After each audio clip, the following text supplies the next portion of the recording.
Vamos a recibir a la invitada de este lunes que le preguntaba un poco fuera del aire cómo hace para no agotarse, ¿no? Viene de una campaña, entrar en otra, el bendito calendario electoral que sobre todo tenemos en Tucumán, donde quedan todavía 2 elecciones por delante, sino 3, y hay balotaje.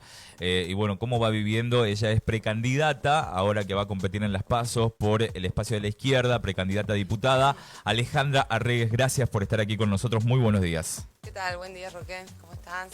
¿Cómo se hace para hacer campaña y elecciones Sí, tranqui, ustedes sí. en un escenario en donde sabemos que más que nada, digamos, en Tucumán es estructura, ergo dinero, salir a una elección, entrar en otra? ¿Cómo la vas llevando con eso, Ale? Bueno, desde ya que uno es consciente de que los aparatos que está enfrentando son grandísimos y que los recursos que tienen no es que salen de un zapallo, digamos. O sea, acá se sabe desde ya de que se utilizan recursos del Estado en campaña electoral. En el marco de la campaña provincial lo hemos visto sin duda, digamos, que no hay nadie que no lo haya percibido, incluso el mismo día de la elección. Y también utilizan financiamiento privado. En el caso de Tucumán también, o sea, hay empresarios poderosísimos en esta provincia que bancan estas campañas. En la elección anterior habíamos visto tickets, me acuerdo, de supermercado de Emilio Luque, o sea, o de empresarios que hacen todo tipo de favores, digamos, y después van a buscar su retribución al momento de que se asumen en los cargos estos candidatos, ¿no? Fíjate que acá en la misma provincia donde se estaban desenvolviendo recursos millonarios para los acoples, para el puntero, para el movilizador, por los 5.000, por el troquel, estaban los trabajadores de la DINAIF diciendo que tenían un sueldo de 25.000 pesos, digamos. Estamos hablando de quienes se ocupan de atender las infancias más vulnerables de la provincia y denuncian que son 30 trabajadores para atender más de 5.000 familias, con un salario de 25.000 pesos en el básico, digamos. O sea, ese contraste, digamos, de estar ante un gobierno que tanto en la oposición como en el oficialismo utiliza esa cantidad enorme de recursos para la campaña electoral y fuerzas políticas como la nuestra,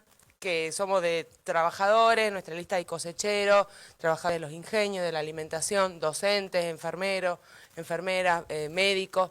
Bueno, una lista de laburantes. Me parece que la forma que tiene de enfrentar esos aparatos enormes es impulsando una campaña muy a pulmón, muy justamente con la fuerza de estos trabajadores que, como yo te contaba recién, se empiezan a poner de pie, en el caso de la DINAIF, en el caso de los trabajadores también del azúcar, que hicieron un paro enorme, en el caso de los trabajadores cosecheros, que también han conmovido a la provincia con su lucha en los últimos años. Bueno, ahí yo creo que radica, si se quiere, el punto fuerte que tienen las listas como la nuestra, que tienen que enfrentar a estos aparatos enormes en una serie de campañas electorales que es verdad que vienen siendo consecutivas todas, digamos. ¿Por qué considerás que cuando se habla de hartazgo político, mediáticamente, ¿no? Te hago la Sí. aclaración, se habla, bueno, Milei es el que tiene, digamos, llega con el voto ese del descontento, ¿no? Lo capta, y no la izquierda, cuando se habla de el hartazgo del sistema político en general, tanto en oficialismo como la fuerza mayoritaria en la oposición, que es Juntos por el Cambio, y no en la izquierda. Dicen, bueno, esos descontentos van con Milei. Mira, acá en Tucumán eso no ha sido así, incluso en las elecciones provinciales a Milei no le viene yendo nada bien en las elecciones, sus candidatos locales. Después ellos intentan despegarse, ¿no? O sea, lo hemos escuchado al propio Bussi tan triste diciendo, no, Milei no tiene nada que ver con esta elección. Pero en realidad, o sea, deben seguir pegados los afiches que decían Milei presidente, Bussi gobernador, la primera batalla. Bueno, o sea, ahí para mí un primer fracaso desde el vamos, porque todo lo que se infló en algún momento mediáticamente y todo, se empezó a pinchar a la hora de la realidad, cuando la gente se empezó a enterar que pretende no solamente vender los órganos de los niños, vender los niños enteros, o privatizar la educación, privatizar la salud. Las mujeres, yo hablé con montones de adolescentes en la campaña, que fueron parte de la Marea Verde y de la pelea por Ni Una Menos, que cuando se enteran de que Milei quiere volver atrás 150 años los derechos que hemos conquistado las mujeres, bueno, desde ya que para mí se empieza a pinchar muchísimo ese globo. Acá en Tucumán su asociación con Bussi me parece que ha sido también un punto de inflexión. O sea, Milei igual a Bussi igual a genocidio, digamos. O sea, acá hay una experiencia enorme. Ya no se puede seguir poniendo en cuestionamiento que han sido 30.000 compañeros detenidos desaparecidos. Es algo que Milei pretende hacer. Bueno, y a ustedes también como periodistas les habrá pasado cuando visitó la provincia, que hizo toda una conferencia de prensa maniatada para que nadie les repregunte, que es lo que él está acostumbrado, digamos. Entonces yo creo que en ese marco, desde la izquierda, el diálogo con los sectores desencantados, con aquellos que ven con justa causa que ninguna de las coaliciones que vienen gobernando en los últimos 40 años tienen nada para ofrecer, bueno, hay un desafío grande de que esa bronca desde ya no se vaya hacia la ultraderecha, pero tampoco fíjate en esto que está pasando ahora, bueno, ayer fueron las elecciones en Rosario, hacia la apatía o incluso, bueno, el abstencionismo, digamos, bueno, leer qué es lo que está pasando ahí me parece que es fundamental para darnos cuenta que en estas elecciones hay muchas cosas que se están expresando desde abajo que son muy profundas. Ahora, la última por esto de lectura. ¿Qué lectura hacen ustedes? Y acá yo me voy a hacer cargo de lo mío porque públicamente dije, para mí la izquierda logra una banca en la legislatura y no pasaron. ¿Hay una autocrítica de decir, bueno, quizás tal cosa o tal otra? Era la posibilidad de pelear una banca estaba completamente inscripta desde el vamos, porque yo creo que hay muchísima simpatía y apoyo a la izquierda, incluso bueno en elecciones más normales, digamos, entre comillas, o sea, sin tanta cantidad de acople y boleta dentro del cuarto oscuro y todo, la izquierda obtiene resultados que le permitirían tranquilamente tener no solo una, sino 2 o 3 bancas en la legislatura.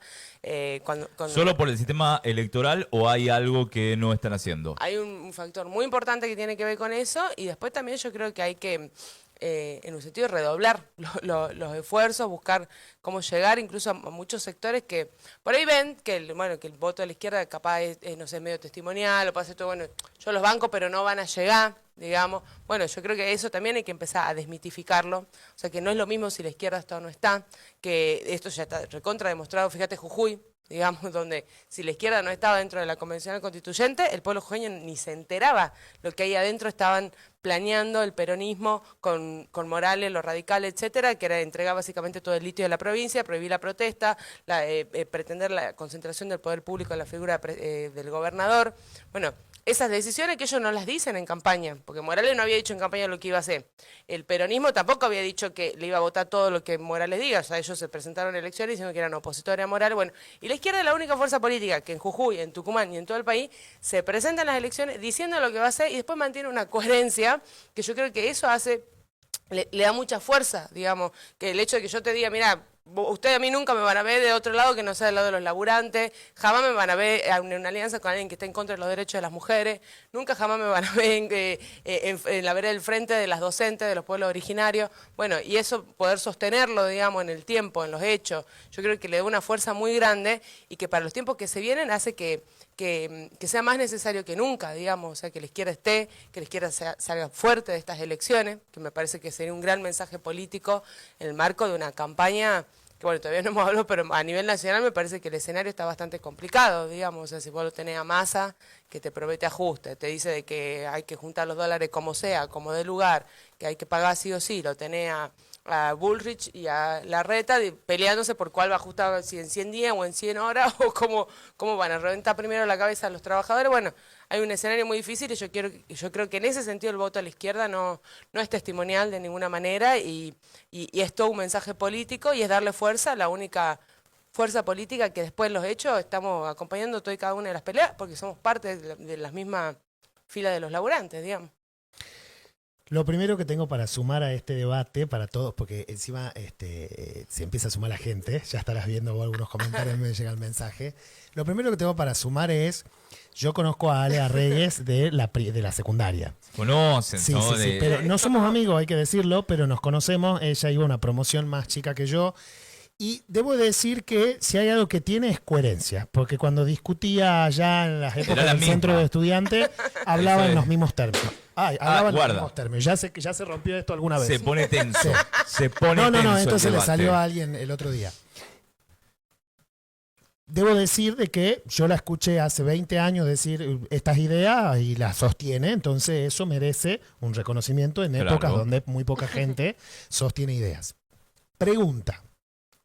Vos hablás de alguna manera hay alguna conexión con el espacio de Milei, porque cuando hablas de los recursos, del peronismo gobernando con los recursos, que yo, estás hablando de alguna manera de alguna casta política de ahí, peronista, que gobierna y utiliza los recursos del Estado para hacer campaña.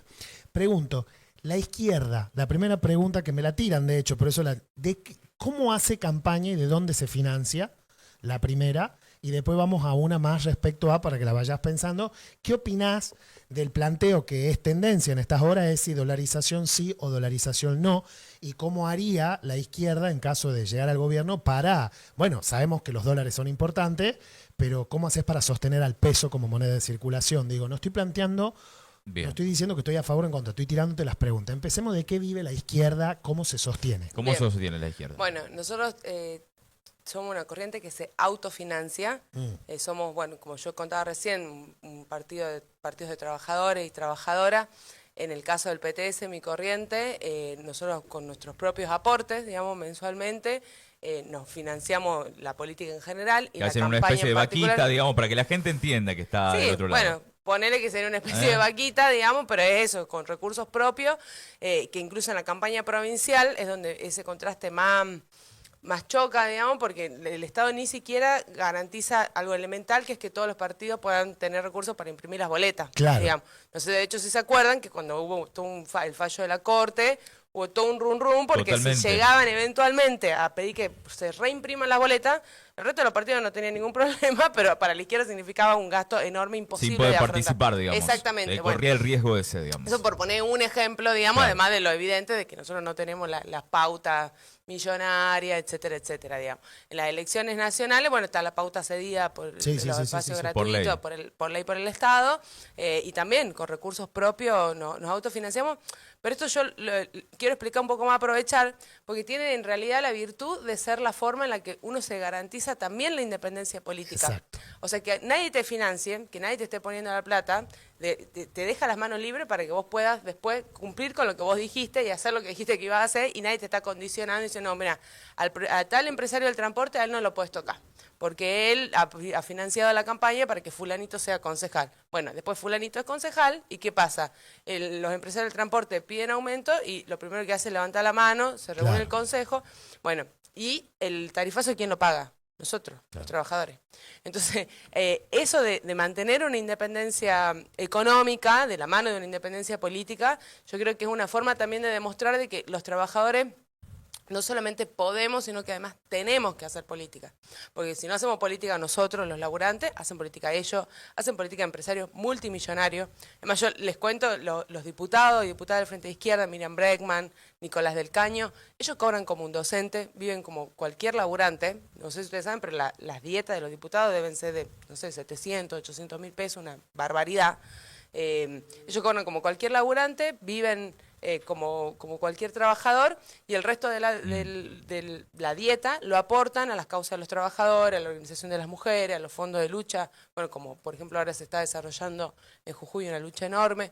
Bueno, todos esos recursos, digamos, que maneja la izquierda están volcados 100% a la organización de los de abajo. Digamos. Yendo un poco a lo que planteé, me gustaría, por lo menos en áreas claves o demandas sociales, hablar un poco de cuál es el modelo justamente de la izquierda. Esto que decía Mauri, te preguntaba Mauri, con respecto a la economía, ¿qué hacer, digamos, para el tucumano, la tucumana, que te está y hablando del tema de que logró ponerlo en debate Milei con dolarizar y todo lo demás, ¿no? Bueno, sí, en primer lugar, o sea, decir que la dolarización no es ninguna panacea, implica una recontra mega devaluación hay incluso gente economista, no de izquierda precisamente, que dicen que en un caso así el dólar sería, no sé, a 4.000, 3.500, o sea, un nivel de devaluación que pulverizaría los salarios de manera automática, digamos. O sea, quizás muchos se ilusionan con la idea de la dolarización a raíz de pensar, bueno, yo cobro hoy, no sé, 70, 80 mil pesos, voy a empezar a cobrar 70, 80 mil dólares, eso no es así, digamos,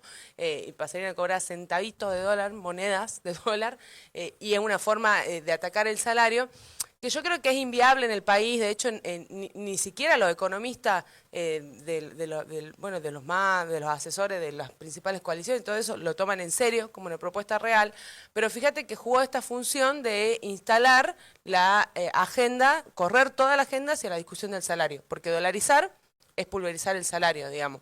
Y en eso hay un acuerdo común. O sea, qué es lo que propone Massa cuando dice hay que cumplir con el Fondo Monetario Internacional? Bueno, está diciendo que hay que cumplir con un acuerdo que implica tarifazo, que implica devaluación, que implica ajuste, que implica recortar el gasto público, que son estos trabajadores sociales que yo decía recién que atienden en la DINAIF, digamos. Bueno, todo ese plan, todo ese combo afecta enormemente las condiciones de vida de los trabajadores, y lo que está proponiendo la izquierda es lo contrario, ¿no? Es, bueno, si hay un problema con el salario hay que garantizar, si hay un problema con la inflación hay que garantizar un salario que sea igual a la canasta familiar.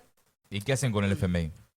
Y Massa desde dice ya, pagar, ¿ustedes dicen no pagar? desde ya que hay que romper ese acuerdo. Número uno, una estafa.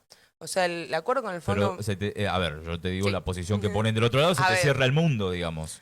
O sea, perdés credibilidad, la economía se va para abajo, el riesgo país sube, el país ¿Qué se está incendia. pasando ahora? Todo lo mismo, sí. Está pasando eso, justamente.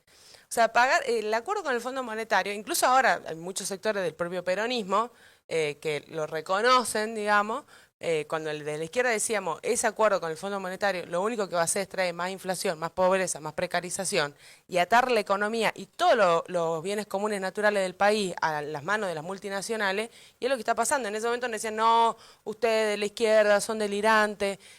Bueno, pero es lo que está pasando ahora. Digamos, ¿cuál es el factor común entre el trabajador de la DINAIF que se ha quedado, que cobra 25.000 pesos?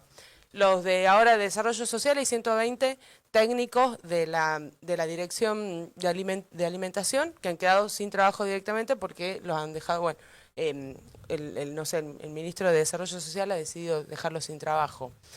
Los comedores, las docentes que están diciendo que en sus comedores no les están pagando a los proveedores, como la Escuela de El Salvador. ¿Cuál es el factor común en todo eso? El ajuste. ¿Y cuál es la explicación? El FMI. Por eso No es la digo, izquierda. pero puede ser peor. Es lo que te digo que te dicen del otro lado. O sea, vos desconoces este acuerdo con el Fondo Monetario, la deuda que tenés, y quedás solo. Y vivimos en un mundo globalizado en donde no podemos vivir desconectados del mundo. Mira, hay 6 de cada 10 niños que son pobres en la Argentina. Yo no sé qué es peor, digamos, o sea, mientras al FMI se le está pagando dólar por dólar y se le cumple a rajatabla los plazos, los vencimientos, en el medio además se cumple no solamente con pagarle, sino con todas las medidas que impone desde Washington, porque hay que decirlo, o sea, la economía de Argentina se decide en Washington, no la deciden acá en el Congreso de la Nación. Bueno, todas esas medidas que son tarifazo, inflación, devaluación, bueno, todo eso está afectando a la vida de los laburantes de una manera brutal, chicos. Yo, o sea, lo que quiero decir, que con esta idea de que podría ser peor, muchas veces lo que se intenta hacer es instalar un mensaje de resignación. Entonces, bueno, como podría ser peor, agachemos la cabeza. Como podría ser peor, bueno, banquemos un poquito. Como podría ser peor, hagamos un sacrificio. O incluso en el terreno electoral, como podría ser peor, el famoso malmenorismo, digamos. O sea, el que está en la vereda del frente de un monstruo, vótame a mí, dice el peronismo. O sea, un monstruo menos chiquito, un mal menos malo, digamos. Claro, entiendo. Entonces, A ver. yo creo que de la izquierda lo que estamos diciendo es que no, o sea, que basta de que los trabajadores siempre estemos diciendo, no, bueno, como podría ser peor, nos resignemos, estiremos, aguantemos. ¿Por qué? Acá, o sea, a los grandes empresarios, a los que se fugan toda la guita, nadie los toca. Mira, en Tucumán, a los dueños de las citrícolas, ¿quién le está diciendo que ellos empiecen a pagar impuestos? Nadie.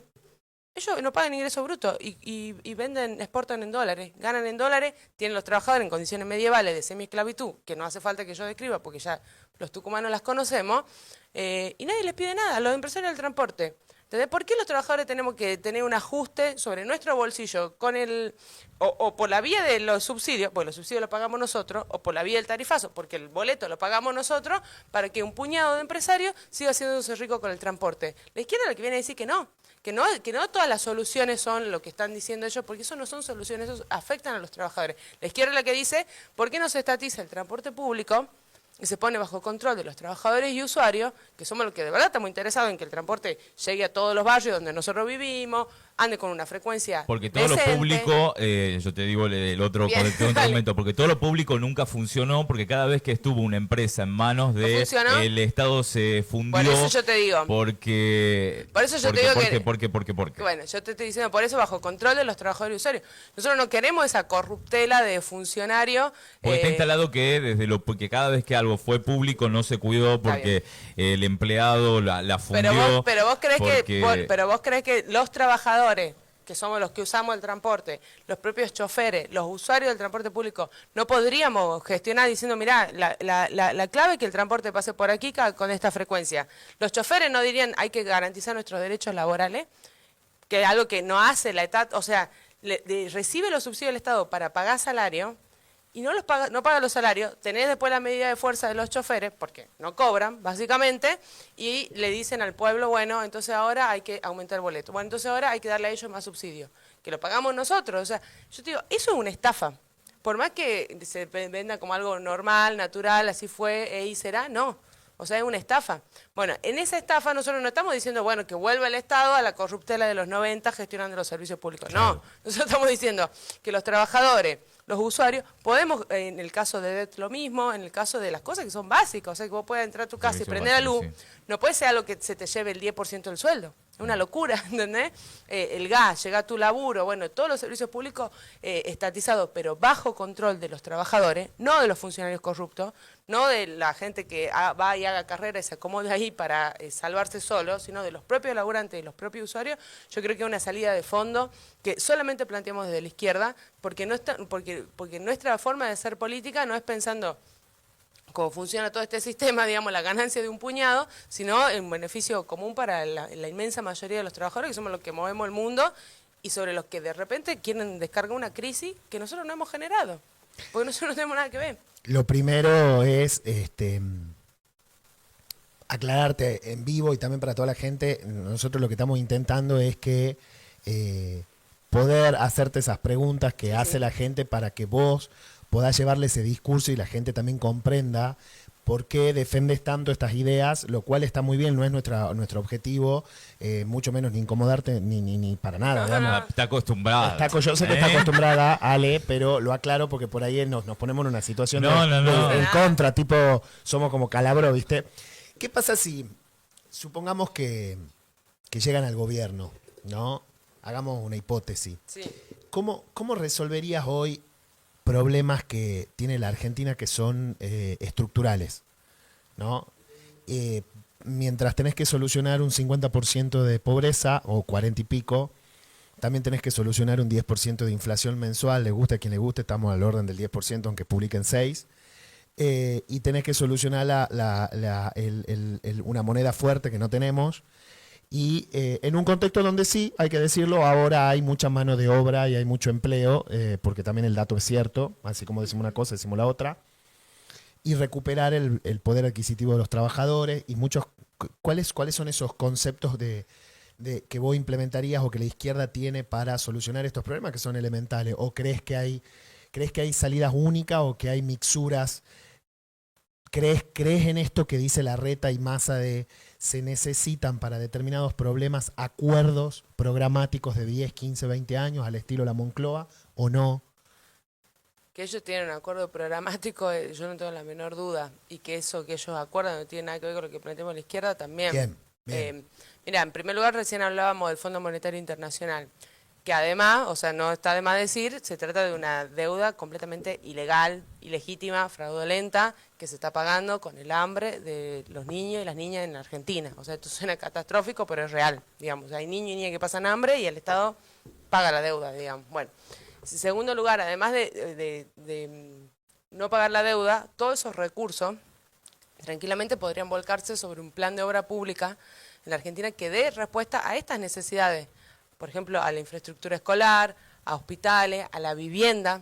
En Argentina hay miles y miles de familias que no tienen un techo y que además de dar trabajo, un plan de vivienda, un plan de obra pública así podría empezar a resolver estos problemas estructurales.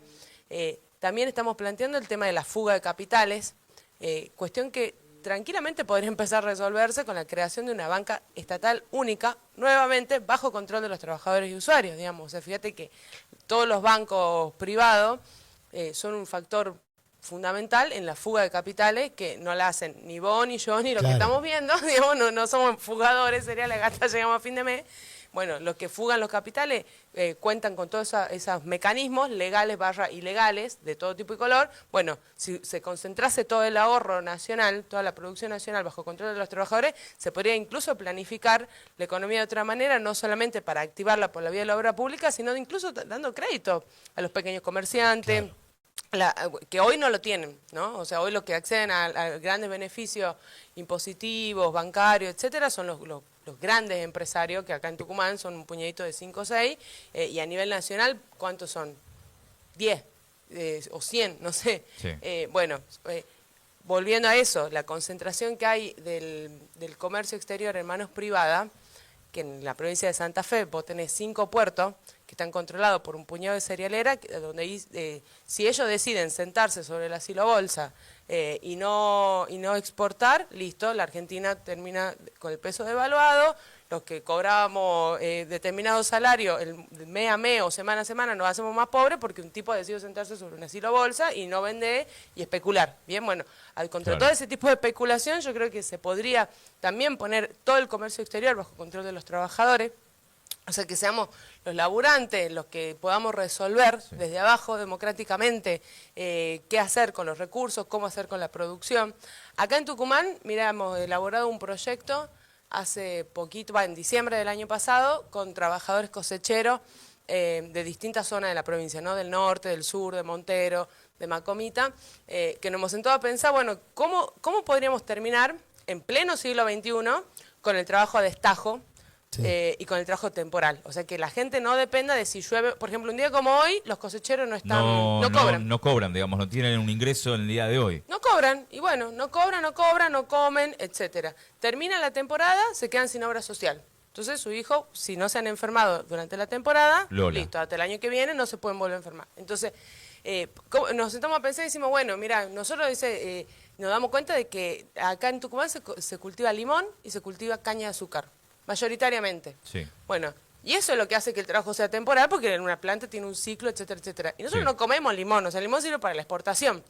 ¿Por qué no podríamos reorganizar la producción de la tierra para rotar los cultivos, incluso de manera 1000 veces más saludable y amigable con el medio ambiente, garantizarnos trabajo a los que laburamos en el campo todo el año y empezar a resolver este problema que básicamente es poner a Tucumán en el siglo XXI otra vez, donde la gente no tenga que estar dependiendo de cuántas cajas hace, cuántas maletas, cuánto bin junta de limón, sino que tenga un sueldo y un ingreso básico que le alcance para vivir. Ale, te pongo el último tópico porque ya estamos en la parte final, que es una de las grandes preocupaciones que también tienen los tucumanos y que tienen los argentinos en general, que es el tema de la seguridad, porque pareciera ser que se plantea siempre dos modelos, ¿no? El garantista, que dice que protege siempre al delincuente, y muchas veces se da esa discusión también de mano dura, que la llevan dos exponentes como Bullrich y Milei, ¿no? Que en eso parece, digamos, encontrar bastante coincidencia. ¿Qué propone la izquierda? Bueno, nosotros desde ya que al discurso de mano dura lo enfrentamos, digamos, y no solo discursivamente, hemos formado parte de la pelea de los familiares de víctimas de gatillo fácil, acompañando todo y cada una de esas demandas por justicia y también por visibilizar las consecuencias que tienen este tipo de campañas, digamos. Pero la izquierda, ¿cómo lucha contra la inseguridad? Bueno, yo creo que desde ya hay que crear trabajo genuino, brindar todo tipo de oportunidades para la juventud, ni hablar, digamos. Fíjate que en Tucumán hay un nivel de desescolarización, de falta de trabajo genuino y en blanco para la juventud que es tremenda, la imposibilidad de poder estudiar o de llegar a la facultad, siendo que Tucumán tiene una UNT más de 90 carreras, es algo que le está vedado a la inmensa mayoría de la juventud tucumana. Yo creo que generando oportunidades como se puede en el largo revertir. plazo y en el corto plazo, ¿qué haces con eso que vemos? Claro, que hasta ahora ni la policía, que la fuerza de seguridad, digamos, que se salva. O sea, es realmente, yo sé que hay que pensar en el largo plazo y banco, pero ¿qué haces con lo inmediato? Y mira, ya que reforzar a la policía no te va a llevar a ningún lado porque son incluso parte de la organización de ese mismo delito, digamos. y la mano dura y todos esos discursos van hoy alentando a la criminalización o a la estigmatización de la juventud y de la pobreza, etcétera, y te llevan eso, digamos, a mediano plazo, digamos, a reforzar un aparato represivo que es tremendo, digamos, y que muestra toda su brutalidad cuando vemos casos como lo de Jujuy y todo, en momentos de más crisis o más convulsión social. Yo creo que eso, que hay que ponerle mucha garra a la pelea de la propia juventud, digamos, por buscarle, por hacerse una salida, digamos, por pelear en este presente un futuro distinto y por empezar a cambiar desde el vamos las condiciones estructurales. Sin eso, o sea, cualquier otra salida o cualquier otra que te digan, no, mirá, yo voy a militarizar no sé qué cosa, voy a hacer no sé cuántas cárceles, es demagogia. O sea, es demagogia en serio, te digo, Roque, sin pensar esta salida, este problema más profundo de la causa, digamos, del pequeño delito y de la enorme desigualdad social y de la marginación social que genera este mismo sistema, sin pensar cómo resolver eso, te miente el que te dice que te lo va a resolver de la noche a la mañana, así, asá o asá, ¿entendés? O más bien, además de mentirte, alimenta una visión reaccionaria, digamos, y que lleva agua a un molino de la ultraderecha, digamos, y de la criminalización y del endurecimiento de pena y de condena, y de cosas que yo creo que no, que la juventud merece otra cosa, que la sociedad merece otra cosa, y que la clave es pelear por eso, ¿no? Pelear por el derecho a tener una vivienda propia, acceder a la salud, acceder a la educación, y generar condiciones, digamos, donde ya, no sé, podamos hablar del delito, de la inseguridad como cosa de un pasado remoto. Que lamentablemente, digo, no es así, ¿no? Como estamos viviendo. Totalmente. Yo, para cerrar, mira, esa la más alta, esta, acá, esta es tu cámara, para que después hagamos un pequeño recorte. ¿Por qué el tucumano, la tucumana que está del otro lado, o el argentino, la argentina, porque esto es streaming y salimos para todos lados, debería votar a la izquierda en las PASO de ahora de agosto? Bueno, nosotros junto con Miriam Breckman y Nicolás del Caño, que viene mañana Miriam, Sí. Estamos dando una pelea en casi todas las provincias del país para que la voz de la izquierda se escuche. Ya hemos visto en Jujuy que todos los que dicen que no se puede, que no hay relación de fuerza, que hay que agachar la cabeza, que es mentira, que los trabajadores del pueblo jujeño se han puesto de pie con las docentes, los pueblos originarios, los trabajadores de la salud, salieron a las calles a decirle basta a Morales, basta este acuerdo que tienen con Rivarola, el PJ y todo el régimen jujeño, están defendiendo los bienes comunes naturales, están defendiendo el derecho a la protesta, las libertades democráticas en las calles, y ahí se ve la importancia de que haya una izquierda fuerte que pelee y que acompañe también en cada una de las peleas. Acá en Tucumán, particularmente, las listas del Frente de Izquierda me acompañan, no sé, gente como Juan José Paz, que es un médico hiper perseguido por la ministra Chala en su momento, bueno, por todo el CIPROSA, por luchar en defensa de la salud pública. Un médico como él, que esté en la lista, representa una pelea enorme también contra la precarización laboral que estamos dando, con compañeros cosecheros como Víctor Santillán, con jóvenes estudiantes de la UNT, que también están enfrentando esta alianza que hay de la UNT con la megaminería contaminante, es decir, que porque cualquier pelea que atraviesa el pueblo tucumano de alguna manera está expresada en las listas del Frente de Izquierda.